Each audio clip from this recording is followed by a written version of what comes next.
Teman-teman, pada edisi 74 ini, saat teduh kita pagi ini sampai pada kitab Kejadian pasal yang ke-50. Kejadian pasal 50 ini dibagi dalam 3 perikop. Perikop yang pertama adalah tentang kematian dan penguburan Yakub. Musa menuliskan bagian ini supaya pembacanya, umat Israel yang masih di padang gurun dan sedang berjuang menuju tanah Kanaan, memegang teguh perjanjian Allah tentang tanah perjanjian. Yakub hanya memiliki sebidang tanah pemakaman yang kecil di Kanaan, tetapi dia ingin dikuburkan di sana, bukan di Mesir. Mesir bukanlah tanah perjanjian, walau Goshen sangat luas dan subur. Tuhan menjanjikan tanah Kanaan kepada Abraham dan keturunannya, bukan di Mesir. Ketika Yakub meninggal, Yusuf sangat berduka. Ayat 1 berkata, lalu Yusuf merebahkan dirinya, mendekap muka ayahnya, serta menangisi dan mencium dia. Yusuf berkabung selama 70 hari di Mesir dan kemudian 7 hari di Kanaan. Duka cita atas orang yang dikasihi adalah sesuatu yang normal. Yusuf tidak kurang iman atau kurang rohani karena dia berduka cita. Kematian bukanlah sesuatu yang alami tentang kehidupan. Kematian adalah kutukan Tuhan atas jatuhnya manusia ke dalam dosa. Walau Tuhan Yesus menebus dosa manusia, Tuhan tidak menghapus kematian.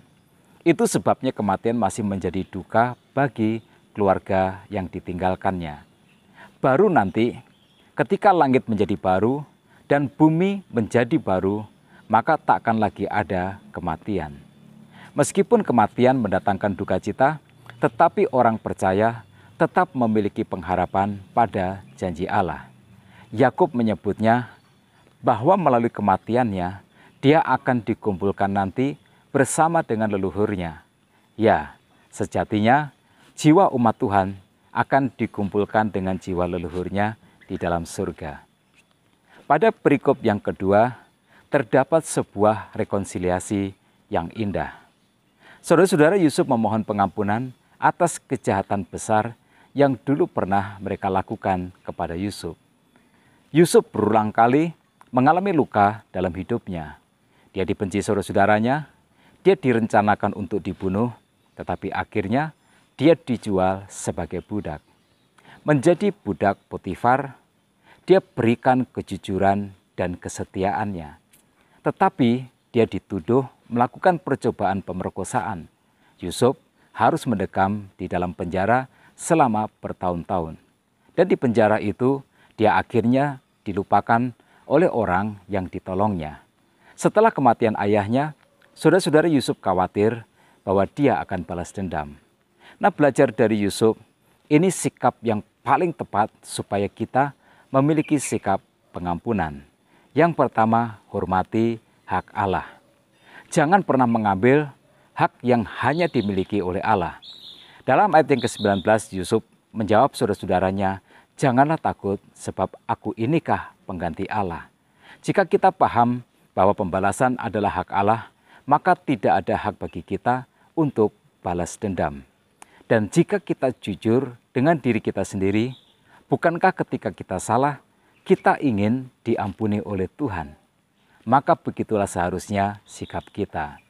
Dengan menolak untuk balas dendam dan bersikap mengampuni, Yusuf menempatkan diri di bawah kedaulatan Tuhan. Yusuf juga melihat dan mengalami sendiri bahwa kejahatan saudara-saudaranya tidak dapat menggagalkan rencana Tuhan. Di Mesir, saudara-saudara Yusuf menyembahnya, seperti yang dinyatakan Tuhan lewat mimpi Yusuf. Yang kedua, untuk dapat mengampuni, percayalah bahwa Tuhan baik dalam segala cara yang diizinkannya terjadi dalam hidup kita.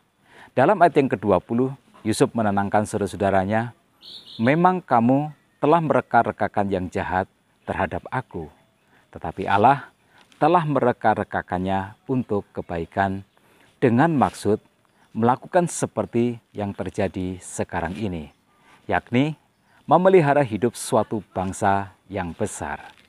Ya, Tuhan tidak pernah meninggalkan Yusuf. Tuhan tetap berperan.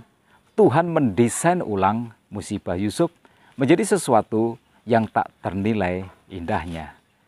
Kisah Yusuf di Mesir didesain ulang Tuhan untuk menyelamatkan keluarganya dari kemusnahan dan menjaga keturunan Abraham ini menggenapi rencana Tuhan.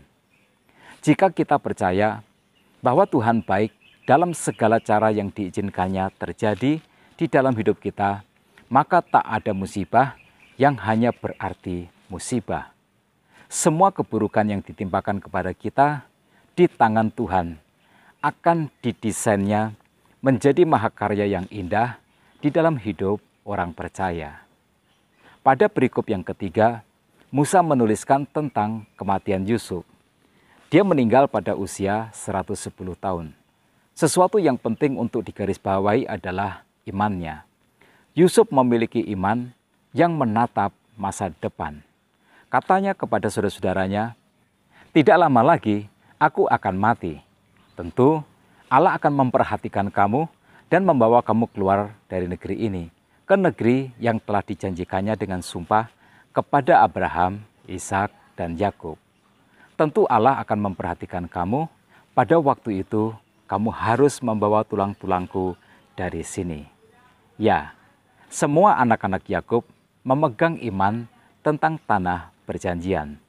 Di sanalah mereka akan berada, hidup sebagai suatu bangsa, umat pilihan Allah untuk menggenapi rencana Tuhan menjadi berkat bagi segala bangsa.